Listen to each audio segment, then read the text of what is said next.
Hello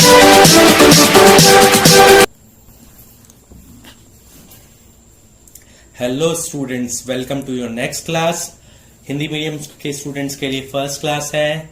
तो आज हम चैप्टर 2 स्टार्ट करेंगे। चैप्टर 1 में दिक्कत यह है कि अभी तक कंफर्म नहीं है कि वो चैप्टर अभी आपके नए कोर्स में रहेगा कि नहीं रहेगा। जिस दिन वो कंफर्म हो जाएगा मैं आपको उसके वीडियोस भी सेंड कर दूंगा। ओके, तो सबसे पहले आप चैनल को सब्सक्राइब जरूर करें। जब भी आप अपने वीडियो का लिंक खोलें तो व्हाट्सएप के अंदर ना खोलें, उसको यूट्यूब की ऐप के थ्रू खोलें, जिससे आपके पास सब्सक्राइब करने के बाद अगर मैं कोई भी वीडियो या फिर वीडियो से एग्जाम से रिलेटेड कोई भी क्वेश्चन डालूं तो वो आपके पास अपडेट आ जाए। चलिए हम चैप्टर शुरू करते हैं। तो सबसे पहला चैप्टर है ये, मतलब चैप्टर का टॉपिक है आपका real number system. Number system में सबसे पहले आते हैं रियल नंबर्स। अब इसके साथ में मैंने सबकी परिभाषाएं हिंदी में लिखी हुई है। रियल नंबर को वास्तविक संख्याएं कहते हैं, रैशनल को परिमेय, इर्रेशनल को अपरिमेय, और ये सब मैंने लिखा हुआ है। तो सबसे पहले रियल नंबर्स। हमारे मैथमेटिक्स में जितनी भी संख्याएं होती है, जितने भी नंबर्स होते हैं, सबकी सब क्या होती है? वास्तविक संख्याएं, रियल नंबर्स। अब रियल नंबर्स की दो कैटेगरी होती है, वन इज रैशनल नंबर और इर्रेशनल नंबर। रैशनल नंबर क्या होते हैं? जिनको पी बटा क्यू के रूप में लिखा जा सकता है। पी बटा क्यू मतलब जिनको अपॉन में लिखा जा सकता है। इसके अंदर कौन कौन से आ जाते हैं? सारी नेचुरल नंबर्स 1 2 3 4 से लेकर इंफिनिटी तक, हमारे सारे होल नंबर्स 0 से लेकर इंफिनिटी तक, हमारे सारे इंटीजर्स, माइनस वाले और प्लस वाले सारे नंबर्स, और उसके साथ जितने भी फ्रैक्शन वाले नंबर्स होते हैं वो भी हमारे रैशनल नंबर में आ जाते हैं। आपको इतना सब कुछ समझने की जरूरत नहीं है। आप तो इतना समझ लीजिए, जो ये वाली लाइन है, जितने भी नंबर्स अपने पास आते हैं वो सारे के सारे ही रैशनल नंबर होते हैं मैथ्स में आने वाले। तो आप पूछोगे सर इर्रेशनल क्या होता है? अभी इर्रेशनल हम समझेंगे। तो आप रैशनल के लिए देखिए, आपके पास 1 2 3 4 5 6 7 8 -1 2 -3 4 जितने भी नंबर्स हैं सारे क्या होते हैं? रैशनल नंबर होते हैं। बोलोगे सर ये पी अपॉन क्यू के रूप में तो है ही नहीं। बेटा कैसे नहीं है? 1 को अपन 1/1 लिख सकते हैं, 2 को अपन 2/1 लिख सकते हैं। मतलब इसके ऊपर भी एक नंबर है और नीचे भी एक नंबर है। तो इसका मतलब ये एक रैशनल नंबर मतलब परिमेय संख्या है। अब बोलोगे सर 0 कैसे हो सकता है कोई भी रैशनल नंबर? 0 के नीचे 1 लग सकता है, 2 लग सकता है, 3 लग सकता है, 4 लग सकता है, कुछ भी लगाइए उसका आंसर 0 ही आएगा। जैसे कि यहाँ पे मैंने 0/2 लिखा है। उसके बाद -3/7। तो कुल मिला के जितने भी नंबर्स हमारे पास होते हैं सारे के सारे क्या होते हैं? रैशनल नंबर्स होते हैं। अब सवाल उठता है सर ये रैशनल नंबर है तो इर्रेशनल नंबर क्या होते हैं? इर्रेशनल नंबर बेटा वो होते हैं जिनके ऊपर रूट लगा होता है। सीधे सीधे शब्दों में कहें तो अब देखिए, जैसे √2, √3, √5, √6, √7 ये सारी क्या संख्याएं हैं? इर्रेशनल। अब लास्ट जो चीज है इर्रेशनल और रैशनल के बीच में वो क्या है? रैशनल होते हैं टर्मिनेटिंग या फिर नॉन टर्मिनेटिंग रिपीटिंग। अब बोलोगे सर आप कंफ्यूज करते जा रहे हो और ज्यादा। ये तो बेटा सिंपल सी बात है, अगर कोई नंबर फ्रैक्शन में लिखा जाता है, हिंदी में इसे कहते हैं भिन्न। अगर ऊपर और नीचे न्यूमरेटर और डिनोमिनेटर है तो पॉइंट में आएगा सॉल्व करने के बाद। अगर वो पॉइंट के बाद खत्म हो जाता है तो उसे कहते हैं टर्मिनेटिंग मतलब शांत। और वो अगर खत्म नहीं होता तो रिपीट होता चला जाएगा, उसे कह सकते हैं अशांत आवृत्ति। तो बेटा ये दोनों नंबर्स हमारे क्या होते हैं? परिमेय या फिर रैशनल। अब आप बोलोगे सर कौन से रिपीट हो रहे कौन से रिपीट नहीं हो रहे, हमें कैसा पता चलेगा? बेटा सीधी सी बात है, जितने भी रूट वाले हैं वो सारे रिपीट नहीं होते, खत्म भी नहीं होते। √2 कभी खत्म नहीं होता, 1.414214 और चलता जाता है कभी खत्म नहीं होता। पाई का मान 3.142857 कभी भी खत्म नहीं होता। 10 100 1000 10000 ये भी कभी खत्म नहीं होगा। तो सीधे सीधे शब्दों में कहूं तो रूट वाली सारी वैल्यूज हमारी अपरिमेय संख्या होती है और बिना रूट वाली सारी संख्याएं हमारी परिमेय संख्या होती है। इसमें बस ध्यान इतना रखना है, कुछ रूट की संख्याएं यहां पर जैसे कि √4 रूट 4 को सॉल्व करने पर 2 आ रहा है, रूट 9 को सॉल्व करने पर 3 आ रहा है, रूट 16 को सॉल्व करने पर 4 आ रहा है। ये हमारी परिमेय संख्या या फिर रैशनल नंबर्स हैं। तो ये था हमारा रैशनल नंबर और इरैशनल नंबर्स के बारे में थोड़ी सी जानकारी, जो कि आपके चैप्टर से इतना ज्यादा ताल्लुकात नहीं रखती, ज्यादा मतलब नहीं रखती। अब हम क्वेश्चंस की तरफ बढ़ते हैं, जो कि बहुत ज्यादा जरूरी है। ओके स्टूडेंट्स, तो सबसे पहला सवाल है classify into rational and irrational numbers. हमें बताना है कि रैशनल नंबर्स है कि इरैशनल नंबर है। वैसे तो हम ये क्वेश्चन पहले कर चुके, लेकिन फिर भी मैं इसको एक बार रिपीट करवा रहा हूं। रूट 23 दिख रहा है, रूट वाला नंबर है, तो हम भिड़ते ही क्या लगा देंगे इसके आगे, इरैशनल नंबर। रूट 225, अब बच्चे क्या करेंगे, इसको इरैशनल कहेंगे, लेकिन बेटा इसको सॉल्व करके देखो। रूट 225 ये 15 का स्क्वायर होता है, तो इसलिए ये रैशनल हो जाएगा, क्योंकि इसके ऊपर से रूट हट जाएगा। अगले नंबर पे कुछ भी नहीं दिया हुआ, लेकिन हमें यहां पर दिया हुआ है 0.3797 और आगे एक भी डॉट नहीं लग रहा, मतलब ये संख्या यहीं पे खत्म हो जाती है, टर्मिनेट हो जाती है। तो टर्मिनेट वाले क्या बताए थे मैंने, रैशनल नंबर्स। उसके बाद आता है 478। अगर एक और 4 यहां पे आ जाता तो ये रिपीट हो रहा होता, लेकिन ये रिपीट नहीं हो रहा, इसका मतलब ये इरैशनल नंबर है। ये वाला मेरे को कुछ भी बताने की जरूरत नहीं है। जो संख्याएं हैं बाद में खत्म भी नहीं हो रही और रिपीट भी नहीं हो रही, all these numbers are irrational numbers. तो ये था 1 नंबर का सवाल। ये 1 नंबर से ज्यादा का आपका नहीं आएगा। उसके अगला सवाल है, हमें 3 ऐसी संख्याएं बतानी है जो कि इरैशनल है। तो बेटा इसकी सवाल किसी काम का नहीं है, फिर भी मैं आपको करा देता हूं। किसी भी इरैशनल संख्या को अगर आपको मन से लिखना है, किसी भी इरैशनल नंबर को आपको अगर अपनी इमेजिनेशन से लिखना है, आगे कोई सा भी नंबर लिखिए, बाद में पॉइंट लगाइए, 10, 100, 1000, उसके बाद डॉट लगा दीजिए, बात खत्म। 20, 200, 2000, कुछ भी अपनी मर्जी से आप कर सकते हैं। इस क्वेश्चन का कोई सिग्निफिकेंस नहीं है, इस टाइप के क्वेश्चन पेपर में नहीं आते। अब जो थर्ड टाइप का क्वेश्चन है आपका, ये बहुत ही ज्यादा इंपॉर्टेंट है और ये पेपर के पॉइंट ऑफ व्यू से है, और ये भी एक ही नंबर में आता है, लेकिन इसको सॉल्व करना जरूरी है। जैसे कि पहला है 36/100। हमें करना क्या है, हमें अपॉन की फॉर्म में क्वेश्चन दिया हुआ है, P/Q की फॉर्म में क्वेश्चन दिया हुआ है, और इसे हमें पॉइंट्स में कन्वर्ट करना है, डेसिमल में कन्वर्ट करना है। तो सबसे पहले देखिए 36/100 0.36 हो गया। 1/11 0.090909। तो इसको आपको करके दिखाना पड़ेगा। ये आपको रफ में नहीं करना है, आपको फेयर में ही करके दिखाना पड़ेगा। 1 बाहर, सॉरी अंदर, 11 बाहर, डिवाइड नहीं होगा इसलिए 0 लगाया, पॉइंट लगाया, सॉरी, तो पॉइंट से आ गया यहां पर 0। अभी भी 10 11 से छोटा है, तो एक और 0 लगा के इधर 0 लगा देंगे, तो यहां पर हो गया 100। 11 9 99, बच गया 1। अब आप देख सकते हैं, क्योंकि पॉइंट है इसलिए 0 उतर जाएगा, लेकिन अभी भी इससे डिवाइड नहीं जा रहा, तो एक 0 लगाना पड़ेगा, तो ये हो जाएगा 100। अगेन 9 99। तो ऐसे करके बेटा ना तो ये खत्म होगा और ये रिपीट होता चला जाएगा, इसलिए 0.090909 एंड सो ऑन। क्योंकि 09 रिपीट हो रहा है, इसलिए इसके ऊपर बार भी लगा सकते हैं। तो या तो इसको ऐसे लिखिए डॉट डॉट करके, या फिर ये अलग है, या फिर इसको आप ऐसे करके लिखिए। ठीक है, आगे चलते हैं अपन। 4 1/8 मिक्स फ्रैक्शन में है, इसे कहते हैं मिश्र भिन्न।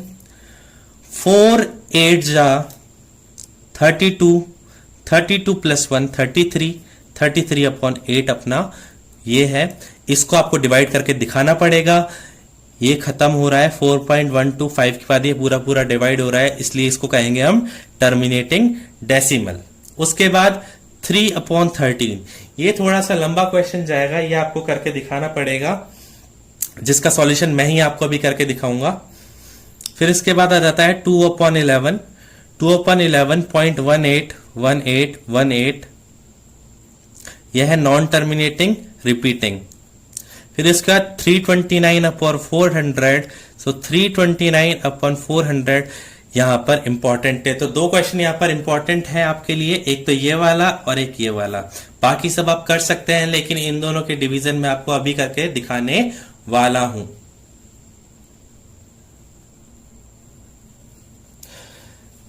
चलिए बहुत ध्यान से आपको इस सवाल को देखिए। यहां पर मैंने 13 से 3 को डिवाइड किया है। 3 इससे डिवाइड नहीं हो सकता था, इसलिए सबसे पहले पॉइंट लगा के यहां पर लगाया 0। अब 2 जा 26, 4 आ गया। 4 आने का पॉइंट लगा हुआ था, इसलिए यहां पर 0 लगा दिया, तो 4 बन गया 40। 13 3 जा 39, नीचे आ गया 1। अब यहां पर 0 लगा दिया। अब ध्यान से देखिएगा बेटा, एक 0 तो इसलिए लगाया है क्योंकि यहां पर पॉइंट था, लेकिन यहां पे 10 बन गया। 10 13 से छोटा है, मतलब अभी भी डिवाइड नहीं हो सकता, तो यहां पर एक और 0 लगा के हम इसको 100 बना देंगे। 13 7 जा 91, माइनस किया 9 बचा। एक 0 पॉइंट वाला लगेगा ही लगेगा हर स्टेप में। 13 6 जा 78, इसको किया 12 बचा। फिर यहां पर 0 लग गया क्योंकि पॉइंट था। 39 जा 117, नीचे बच गया 3। 3 का बन गया 30। हम जहां से शुरू हुए थे वहीं पहुंच गए 30 से। अब आप कुछ भी कर लीजिए, रिपीट ही होगा, इसलिए इसका मतलब ये कभी भी खत्म नहीं होगा और ये रिपीट होता चला जाएगा। तो 2 3 0 7 6 9 के ऊपर मैंने क्या लगा दिया, बार।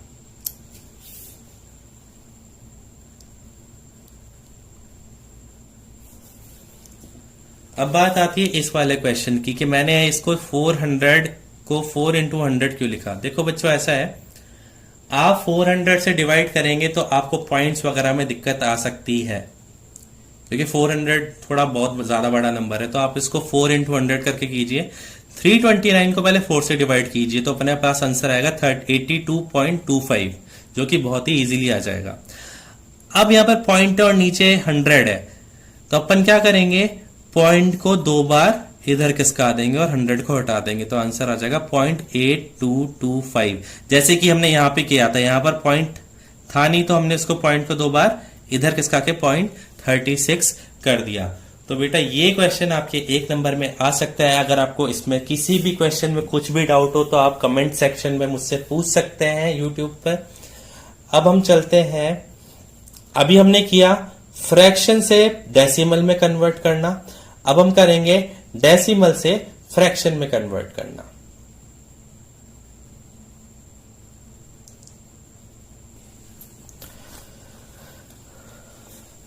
ओके स्टूडेंट्स, तो हमने अभी सीखा था कैसे हम किसी भी फ्रैक्शन को पॉइंट्स में कन्वर्ट करते हैं। अब हम सीखेंगे किसी भी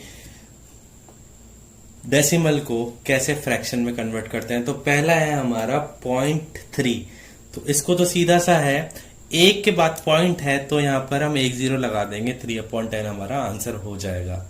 और अब जो क्वेश्चंस करने वाले हैं उस पे से एक क्वेश्चन आता ही आता है 2 से 3 नंबर का। तो ये वाला जो अगला मेथड में कराने जा रहा हूं इसको बहुत ही ध्यान से देखिएगा। सेकंड 0.47 बार।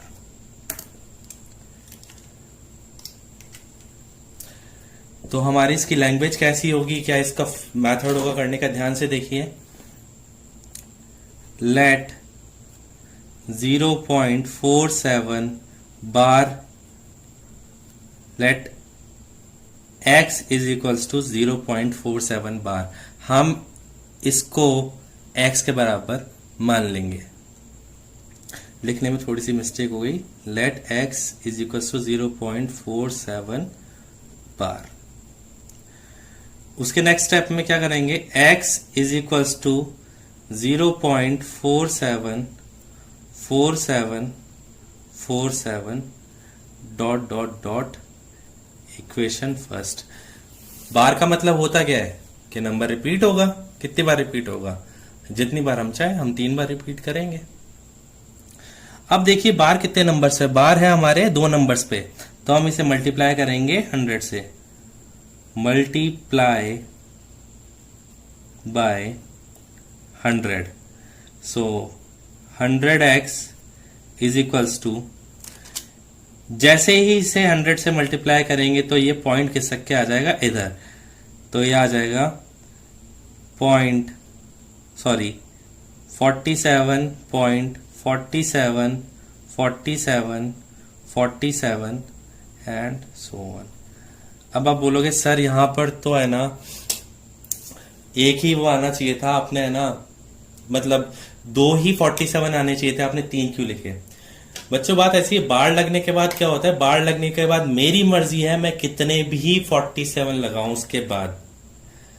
तो यहां पर क्योंकि 3 चल रहे थे इसलिए मैं 3 ही लगाऊंगा। ये पॉइंट गलती से लग गया, इसको रिमूव कर देता हूं। ठीक है, तो यहां तक स्टेप समझ में आ गया। अब इसके बाद क्या करना है, सब्ट्रैक्ट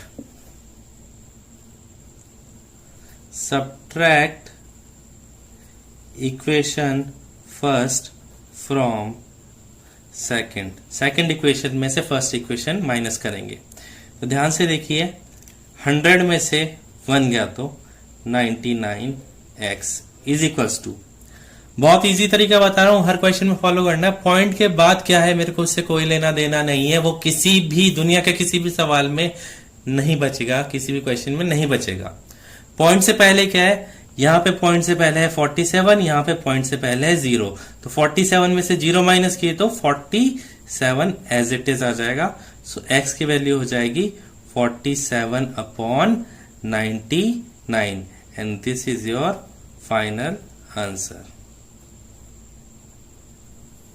47। अब देखिए मैं इसको रिपीट कर देता हूं। फर्स्ट स्टेप में आपको क्या करना है, फर्स्ट स्टेप में आपको लेट करना है, लेट करने के बाद उसको जो बार है उसको खोलना है 3 बार, फिर मल्टीप्लाई करना है। अगर बार 1 नंबर पे है तो मल्टीप्लाई करना है 10 से, 2 नंबर पे है तो 100 से, 3 नंबर पे है तो 1000 से। उसके बाद इसको इक्वेशन सेकंड को इक्वेशन फर्स्ट में से, सॉरी इक्वेशन फर्स्ट को इक्वेशन सेकंड में से माइनस कर देना है, जो भी आंसर आया उसको अपॉन में लिख देना है। अभी हम इसका जैसा एक और क्वेश्चन करेंगे तो हमको समझ में आ जाएगा, लेकिन उससे पहले मैं हिंदी मीडियम के स्टूडेंट्स को बताना चाहूंगा, लेट की जगह आप लिखेंगे माना x इज इक्वल्स टू जो भी आपका नंबर है, मल्टीप्लाई बाय की जगह लिखेंगे 100 से गुणा करने पर, सब्ट्रैक्ट इक्वेशन 1 फ्रॉम 2 को लिखेंगे आप समीकरण 1 को समीकरण 2 से घटाने पर। बाकी सारा आपको सेम टू सेम करना है। ओके स्टूडेंट्स, तो नेक्स्ट क्वेश्चन देखिए 1.27 bar x is equal to 1.272727 multiply by 100 क्योंकि 2 के ऊपर बार है, 100x is equal to 127 point 2 bar ही खिसकेगा, 3 बार उसके बाद 27 लिखना है, ए ना तो कम ना ज्यादा। उसके बाद माइनस करना है, 100 में से 1 गए तो 99, 127 में से 1 गए तो अपने आ जाएगा 126। अब देखिए यहाँ पर 126 आ गया, ध्यान से देखिए पॉइंट से पहले 127 था, यहाँ पे पॉइंट से पहले 0 नहीं था 1 था, तो 127 में से 1 गए थे 126 आ गया, 126/99 आ गया।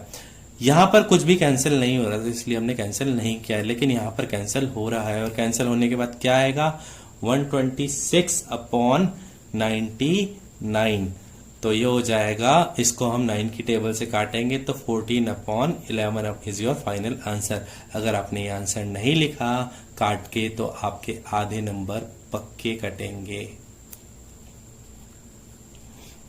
तो ये था आपकी आज की क्लास के लिए। अब इससे पहले मैं आपको एक और चीज बता देना चाहता हूं,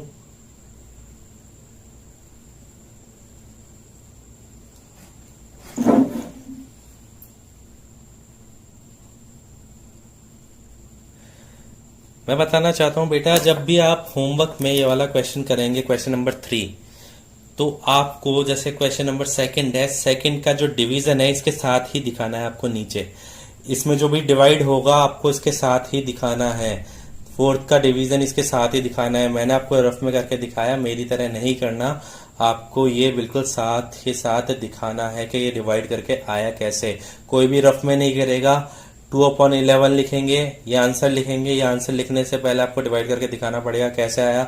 अगर आपने डिवाइड करके नहीं दिखाया तो मैं पूरा होमवर्क आपको वापस से करने के लिए कह सकता हूं। Students thank you. अगर आपको वीडियो पसंद आया तो please hit the like button and subscribe my channel.